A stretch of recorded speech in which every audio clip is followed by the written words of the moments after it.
بسم اللہ الرحمن الرحیم۔ تمام سامعین کو السلام علیکم۔ آج کا ہمارا ٹاپک بہت ہی اہم ٹاپک ہے۔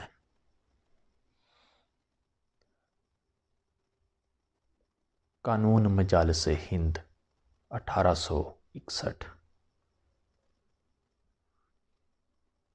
اس کو انڈین کونسلز ایکٹ 1861 کے نام سے بھی یاد کیا جاتا ہے۔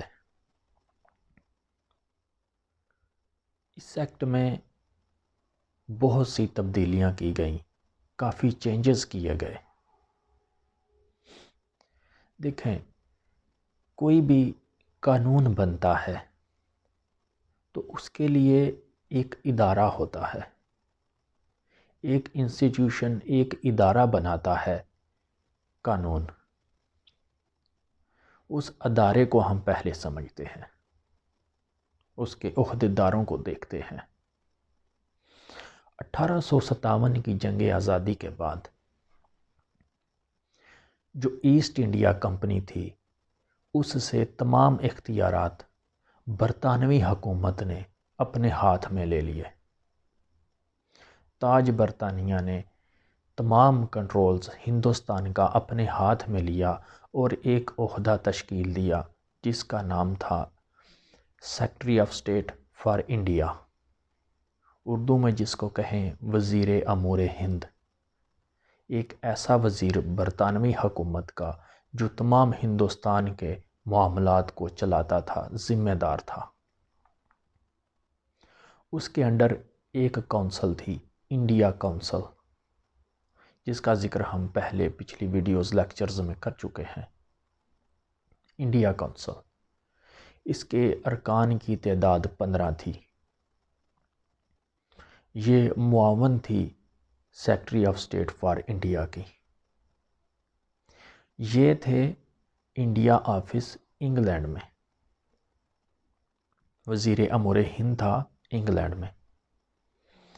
اب ہندوستان میں اعلیٰ عہدہ گورنر جنرل کے پاس تھا، جو secretary of state for India سے نیچے۔ گورنر جنرل اکیلا تو پورے ہندوستان کو ذمہ داریاں اپنی پوری نہیں کر سکتا تھا، اس لیے اس کی بھی کچھ کونسلز تھیں جو صوبے تھے۔ صوبوں پر لیفٹیننٹ گورنر مقرر کیے گئے۔ جو لیفٹیننٹ گورنر صوبائی لیول پر تھے، ان کی بھی اپنی کونسلز تھیں۔ اب یہ سارے عہدیداران یہ پورے ملک کے لیے قانون سازی بھی کرتے تھے۔ اب ہم دیکھتے ہیں کہ جو ہندوستان میں لیجسلیٹو باڈی تھی، سینٹرل لیجسلیٹو تھی، اس میں جو ٹاپ آف دا عہدہ تھا وہ تھا گورنر جنرل کا۔ اس میں یہ یاد رہے کہ یہ سب جو لیجسلیٹو باڈی تھی، سینٹرل لیجسلیٹو تھی، اس میں گورنر جنرل، اس کے جو ایگزیکٹو کونسل تھی، یا اس میں لیجسلیٹو کونسلرز تھے، یہ سب ہندوستانی نہیں تھے۔ اس ایکٹ سے پہلے یہ جو 1861 کا ایکٹ ہے، قانون مجالس ہند ہے، اس کے پاس ہونے سے پہلے کوئی بھی ہندوستانی اس کی لیجسلیٹو باڈی کا ممبر نہیں تھا۔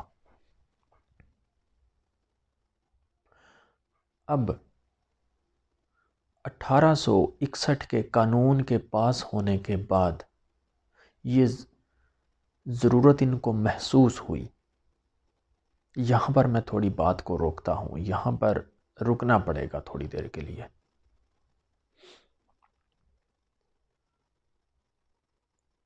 ایک لیڈر سر سید احمد خان، جنہوں نے ایک رسالہ لکھا، رسالہ اسباب بغاوت ہند، یعنی کہ ہندوستان میں یہ جو جنگ ہوئی تھی، جنگ آزادی، یا جو اس کو بغاوت کا نام دیتے ہیں، اس کی وجوہات کیا بنی، اس پر ایک رسالہ لکھا سر سید احمد خان نے، اور محدود کاپیاں اس کی بنوائیں۔ ایک کاپی اپنے پاس رکھی اور دوسری ساری انگلستان میں برطانوی پارلیمنٹ کے ممبران کو سینڈ کر دی۔ اس میں مین جو فساد کی جڑ تھی وہ لکھی کہ 1857 میں ہونے والی جنگ آزادی، یا جس کو بغاوت کا نام دیا جاتا ہے، اس کی مین وجہ یہاں کے مقامی لوگوں کو، ہندوستانیوں کو لیجسلیٹو باڈی میں رکن نہ بننا تھا، نہ بنانا تھا۔ سمپل الفاظ میں اگر کہیں تو یہ جو سینٹرل لیجسلیٹو باڈی تھی ہندوستان کی، اس میں ہندوستانیوں کو منتخب کرنا، نامزد کرنے کی کوئی اجازت، کوئی قانون نہیں تھا۔ تو سر سید احمد خان نے انگریزوں کو یہ بتایا کہ جب تک مقامی لوگ قانون سازی میں حصہ نہیں لیں گے، قانون سازی میں مشاورت نہیں دیں گے، تو تب تک آپ یہاں کے ہندوستان کے عوام کے لیے ان کی سوچ کے مطابق قانون کیسے بنا سکتے ہو۔ یہ بہت بڑی بات ہے کہ دیکھیں 1861 سے پہلے جتنے بھی یہاں پر قانون بنے، جو انگریزوں نے قوانین بنائے، اس میں ڈاکٹرین آف لیپس ہے، اسٹیمپ ایکٹ ہے، ایسے اور بھی قوانین جو یہاں پر متعارف کروائے انگریزوں نے، اس میں جتنے بھی قوانین بنے، مقامی دیسی لوگ شامل ہی نہیں تھے کہ یہ قانون بنانے چاہیے یا نہیں۔ یہاں تک ان سے مشورہ بھی نہیں لیا گیا تھا۔ تو سر سید احمد خان نے اس سے آگاہ کیا کہ جب تک مقامی دیسی لوگ قانون سازی میں اپنا مشورہ نہیں دیں گے، تب تک یہاں پر حکومت کرنا بہت مشکل ہے۔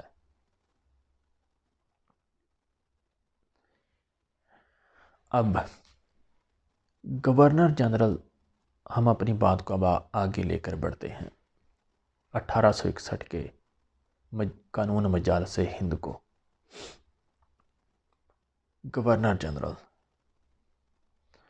گورنر جنرل کے نیچے 4 آدمی کام کرتے تھے، جس کو ایگزیکٹو کونسل، 4 ممبر تھے جس کو ایگزیکٹو کونسل کا نام دیا جاتا تھا۔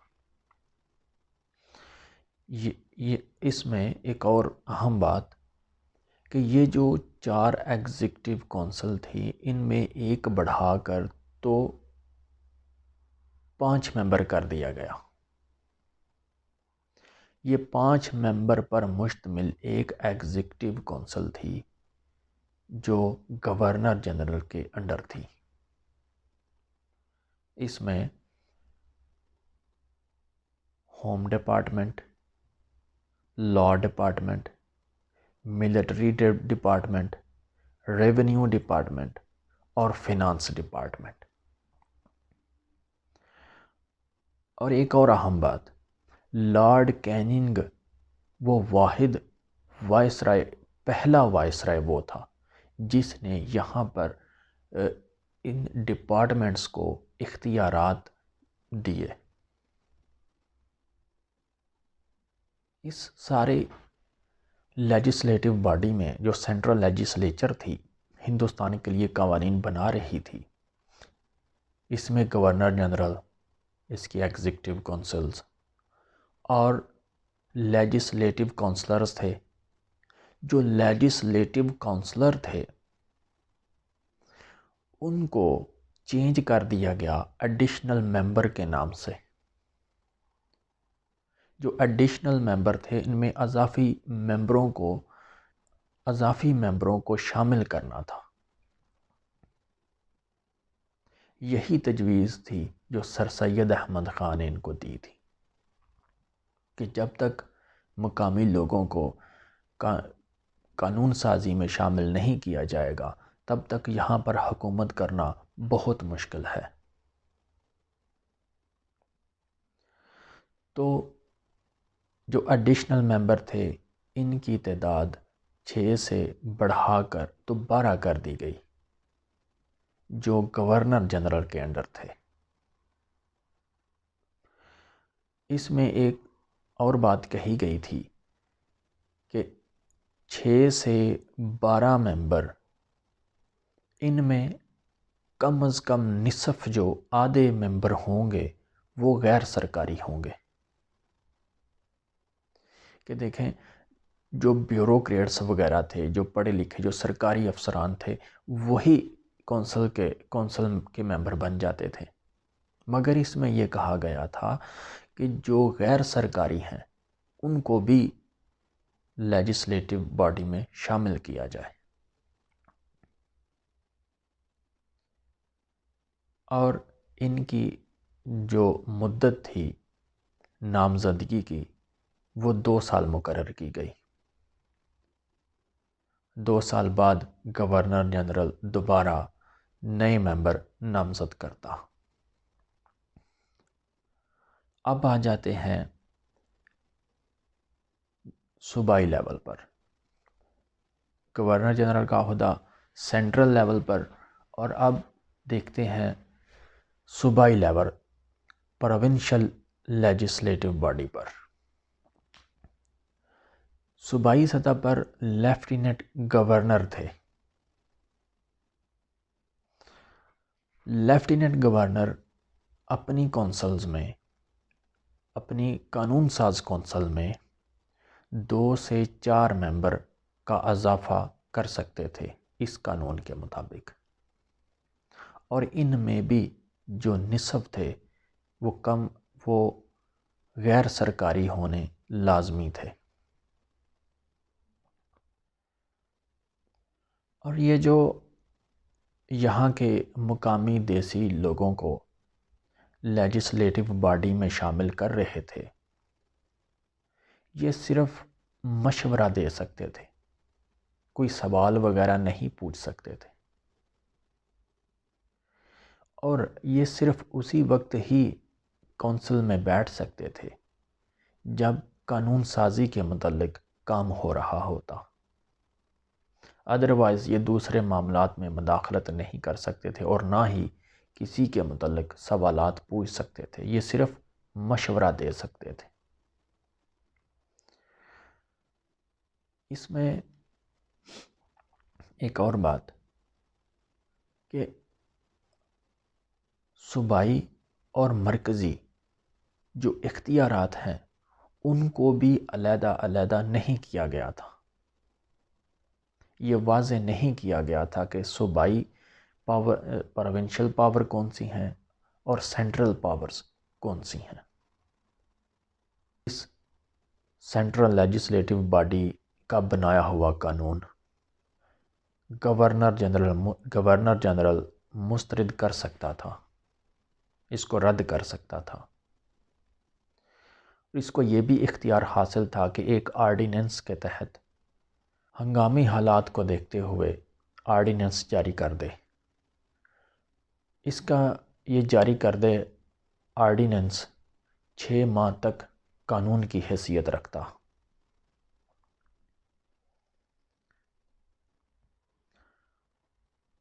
سینٹرل لیجسلیٹو باڈی کا منظور کیا ہوا قانون گورنر جنرل مسترد کر سکتا تھا، رد کر سکتا تھا.